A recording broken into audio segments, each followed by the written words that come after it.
Come fly with me on the Air India's new Boeing and see the experience.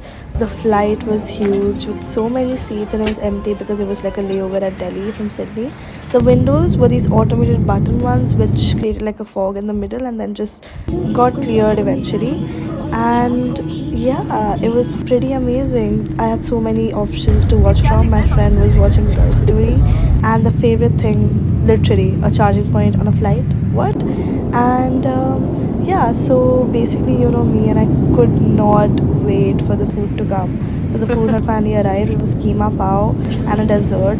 The keema was so tasty, so flavorful, so masaladar. That is what I like. Plus, oh my god, the dessert, literally cherry on the top. It had some fudge chocolate in it with fruits, and honestly, the best dessert on a flight that I've ever had.